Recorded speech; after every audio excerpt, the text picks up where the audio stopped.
तो IDFC bank में हमने देखा कि 20% डाउन हो चुका है, 590 करोड़ का फ्रॉड हो चुका है। हरियाणा गवर्नमेंट के जो अकाउंट्स थे आईडीएफसी बैंक के अंदर, उनसे आईडीएफसी बैंक के 4 एम्प्लॉइज ने चेक्स से, फेक चेक्स वगैरह से, अकाउंट से, बैलेंसेस से पैसे निकाले। और उसके बाद में ये पता कब चला, जब हरियाणा अकाउंट पहुंचा अपने अकाउंट्स को बंद करने के लिए, तो वहां पे बैलेंस मैच नहीं हुआ, जिससे ये फ्रॉड एक्चुअल में पकड़ में आया। तो अभी यहाँ पे हम देखते हैं कि एक्चुअल में क्या क्या हो चुका है। तो देखिए, एक्चुअल फ्रॉड तो हमको 590 करोड़ का दिख रहा है, लेकिन इससे जुड़ी हुई जो इंपॉर्टेंट बातें वो ये है कि बैंक का सीधा नुकसान 590 करोड़ से कहीं ज्यादा है। 14,000 करोड़ की तो market cap exactly wipe out हो गई है। 20% के डाउन सर्किट पे, लोअर सर्किट पे था स्टॉक्स सुबह आज जब हम देख रहे थे। उसके बाद में इसमें लमसम 340 करोड़ की एलआईसी की जो स्टेक है वो उसमें नुकसान हुआ है। Lump sum 1100 crore government of India के उसका नुकसान हुआ है। हाँ, आरबीआई ने एक चीज बोली है कि सिस्टमैटिक रिस्क नहीं है यहाँ पे एक इंटरनल फ्रॉड है। मतलब ऐसा कुछ नहीं हुआ है कि बैंक जो फेलियर, जैसे अमेरिका वगैरह में हाउसिंग लोन की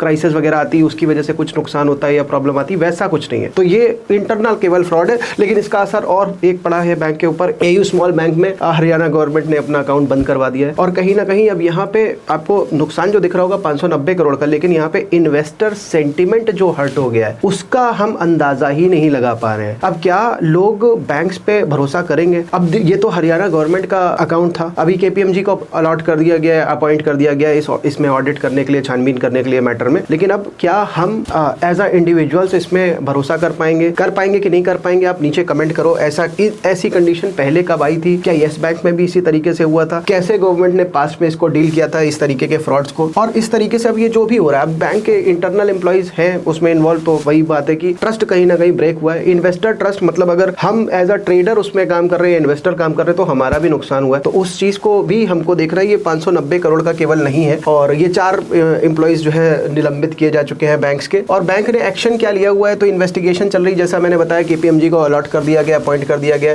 और स्टॉक मार्केट पे अगर आप इफेक्ट देखो तो स्टॉक्स घट गए हैं, 20% से डाउन है। और आरबीआई ने कहा है भाई अभी नजर रखे हुए, और सिस्टमैटिक रिस्क एज सच कुछ नहीं है, ठीक है। और इसके अलावा 590 करोड़ के अलावा अब आईडीएफसी फर्स्ट बैंक सबसे ज्यादा इससे हिट हुआ है। तो हमें इस बात को भी देखना है कि क्या और इंस्टीट्यूशंस और कंपनीज भी इससे हिट हो रही हैं, बाकी सबका क्या नुकसान हुआ है। तो आईडीएफसी का तो एक नुकसान जो हुआ है वो हुआ ही है। हजारों करोड़ की मार्केट है, 14,000 करोड़ मैंने बताया जैसा कि मार्केट कैप ही वाइप आउट हो गई है आईडीएफसी की। 20% का डाउन सर्किट, और ये जो प्रॉफिट लमसम आईडीएफसी ने पूरे क्वार्टर में या साल में बनाया होगा वो सारा एक बार में वाइप आउट हो गया। उसके अलावा अगर आप देखोगे तो इन्वेस्टर सेंटिमेंट नेगेटिव। अब अगर मुझे कभी उसमें इन्वेस्ट करना होगा या किसी को भी करना होगा, कभी किसी का भी मन होगा, तो क्या हम इतनी आसानी से उस पर इन्वेस्ट कर पाएंगे? दूसरी एक चीज आपने देखी होगी कि आज बैंक निफ्टी भी उतना नहीं बढ़ा है, जबकि इन जनरल बढ़ रहा था। निफ्टी ज्यादा बढ़ा हुआ है, बैंक निफ्टी कम बढ़ा हुआ है। तो ये कहीं ना कहीं दिखा रहा है कि बैंक्स पे कुछ थोड़ा सा ट्रस्ट का इशू आ गया है। हो सकता है वो हालांकि हमने देखा एलआईसी को 340 करोड़ का नुकसान है इसमें, फिर भी एलआईसी अप था आज 1.25% के करीब। उसके अलावा इम्पैक्ट जो आप सब देख रहे हो, बैंक का स्टॉक तो डाउन है ही है, और उसके अलावा एलआईसी को आप सब जैसा देख सकते हो 340 करोड़ का नुकसान है। और दूसरे बैंक्स पे भी वही एयू स्मॉल बैंक की यहाँ पे थोड़ी सी प्रॉब्लम आई है। और अब इसका असर और ये हो सकता है कि बाकी के जो बैंक्स हैं, स्पेशली प्राइवेट बैंक जैसे आपने आरबीसी वगैरह सुने होंगे, ये सब, इन सब में सिटी बैंक हो गया, तो इन सब में थोड़ा सा इफेक्ट आ सकता है। ऐसा कुछ और बड़ा फ्रॉड तो नहीं चल रहा है कहीं और, किसी और तरीके से तो नहीं चल रहा है। ये भी अभी शायद क्वेश्चन मार्क एक उठेगा, और वहां पे ऐसा हो सकता है इन्वेस्टर सेंटिमेंट में कि सब अलर्ट हों, और अलर्टनेस के वजह से सेफ्टी ना फील हो, तो उस वजह से थोड़ी सी नेगेटिव सेंटिमेंट यहाँ पे दिख रही है। अच्छा, अब क्या ये फॉल हम डायरेक्टली या इनडायरेक्टली किसी तरीके से पहले से चेक कर सकते थे? मैं यहाँ पे ये नहीं कह रहा कि हम क्या इस फ्रॉड को पता चला सकते थे, वो तो ऑब्वियसली बैंक का काम है, लेकिन क्या हम इसको चेक कर सकते? तो आंसर है कि हाँ, हम अगर जा करके देखें एवरी ईयर लमसम 20 जनवरी से चेक करें कि भाई क्या इस स्टॉक में कुछ ऐसा होता है क्या, तो हम जरा एक बार वो चेक कर लेते हैं, देखते हैं कि क्या ऐसा कुछ हम चेक कर सकते हैं, पकड़ सकते हैं। मैं एक बार आ जाता हूँ और आपको इसका दिखाता हूँ। ये चार्ट आपको दिख रहा है, तो ये तो करंट आज जो हुआ है वो हुआ है। मैं आपको दिखाता हूँ, ये देखो आपका लमसम 2024 है, ठीक है। अब इस 2024 में मैं आपको जरा ड्रॉ करके दिखा देता हूँ कि ये देखो आप लमसम 2024 में स्टार्ट में आपका, अगर आप देखोगे आपको दिखेगा कि आप 2024 में अगर देखोगे तो ये आपका 10 जून चले गए, हम थोड़ा सा ज़्यादा चले गए। अगर आप देखोगे तो ये आपका, ये हुआ आपका मार्च, ठीक है, और ये आपका हो गया फरवरी। ठीक है, इस फरवरी के अंदर अंदर आप देखो ये गिरा है, और कहाँ से गिरा है, ये आपका डेट आप देखो नीचे 11 जनवरी है, इधर मैंने ले दिया इसको लमसम 20 जनवरी है, तो 11% यहाँ पे गिरा हुआ है 2024 में। 25 में देख लेते हैं, फिर हम पीछे और चल करके देखेंगे इसको। यहाँ पे आप देखो ज़रा, ये अगर आप देखोगे तो ये आपका 20 जनवरी के आसपास ये टॉप है, 17 जनवरी के आसपास वीकेंड आ गया फिर, और ये डॉटम जो है आपका मार्च 17 को हो रहा है। उसके पहले पहले फरवरी के अंदर अंदर जो हो रहा है उसको हम देखते हैं, 12% का डिक्लाइन यहाँ पे भी हमको दिख रहा है। तो ये 12% का डिक्लाइन उधर दिख गया, इधर 11%, तो हमको क्या दिख रहा है, कंसिस्टेंसी दिख रही है कि यार 2 बार लगातार ऐसा हुआ। तो देखो 2 बार को तो हम कंसिस्टेंट नहीं मानेंगे, हम और चेक करना चाहते हैं, हम ये देखना चाहते हैं कि क्या ऐसा कुछ होता है इन जनरल, क्या हम इसको किसी तरीके से पहले से अंदाजा लगा सकते हैं, क्या कोई इंडिकेटर इस तरीके से हमको बता सकता है। आप जरा कमेंट करो, क्या कोई इंडिकेटर इस तरीके से हमको पहले से बता सकता है। लेट्स चेक, ये देखो ये हमने क्या किया, ये डेट देखो 23 जैन है, इधर कहीं 20 जैन है। एग्जैक्ट मैं शायद ना हिट कर पाऊँ, पकड़ पाऊँ, क्योंकि पेन थोड़ा सा पतला है और चार्ट भी काफी माइन्यूट है। और मैं कैंडल स्टिक लगा देता हूँ, ये आपके बार चार्ट लगे हुए, कैंडल्स लगा दिया है मैंने। ठीक है, और ये देखने के बाद में अब आप देखो यहाँ पे 2022, तो 3 बार लगातार हम देख चुके हैं। यहाँ पे आप देखो 13% से डाउन है, यहाँ पे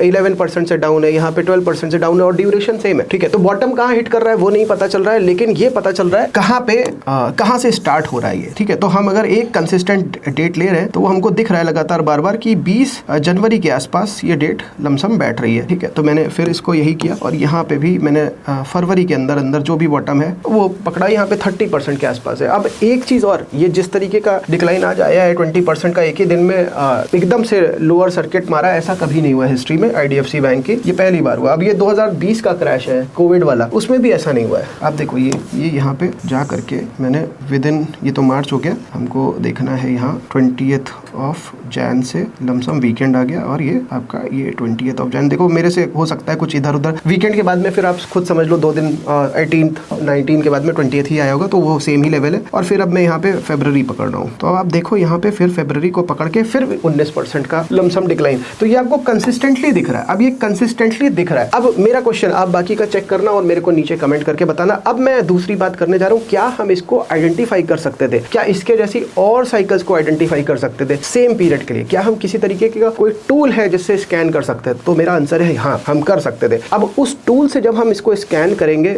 ये जैसी साइकिल है, उसके बाद में हमको चेक भी करना है। तो चेक तो मैंने पहले करके दिखा दिया, लेकिन जब वहां से शॉर्टलिस्ट हो गया आएगा तो एक्चुअल में आपको चेक करना है। अब मैं आपको दिखाने जा रहा हूँ। तो अब आप ये देखो, ये एक टूल है। ठीक है, मैं यहाँ पे क्या करने जा रहा हूँ, मैं यहाँ पे कुछ डेटे डालने जा रहा हूँ, और अब आप चेक करो, मैंने यहाँ पे डाल दी 20th, जो हम कह रहे थे, बात कर रहे थे, और वही मैंने यहाँ पे 28th डाल दी। वो 20th जैन है, ये 28th फेब है, और मैंने इसको कर दिया अप्लाई।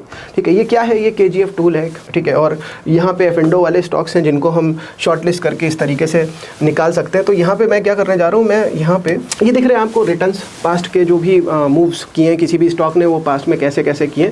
तो हम यहाँ पे एक काम करने जा रहे हैं, हम यहाँ पे सीधे IDFC को ही सिलेक्ट कर ले रहे हैं। ठीक है, तो मैंने यहाँ पे नाम पे जा करके, बहुत सारे स्टॉक हैं, मतलब आप देखो यहाँ पे लमसम 219 स्टॉक है, 219 स्टॉक है। अब हम ये 219 स्टॉक लमसम सारे आपके F&O वाले। ठीक है, अब मैंने यहाँ पे जाकर के क्या किया, IDFC सेलेक्ट कर लिया। अब आई आपको पता है कहाँ पे है। ठीक है, मैंने IDFC पहले ही सेलेक्ट कर लिया। वैसे बहुत सारे और निकल के आएंगे, लेकिन मेरा फोकस इस वक्त IDFC पे है, क्योंकि यहाँ पे जो हो रहा है, हम बस ये देखना चाहते हैं क्या हम इसको किसी तरीके से चेक कर सकते थे पहले से, हमको क्या, हमको कुछ थोड़ा सा भी अंदाजा हो सकता था। तो मैंने ये अप्लाई कर दिया। अब आपको IDFC दिख रहा होगा, मैंने इसको कर दिया बेयरिश। ठीक, अब आपको बेयरिश कर दिया, मैंने अप्लाई कर दिया, IDFC सेलेक्ट कर लिया।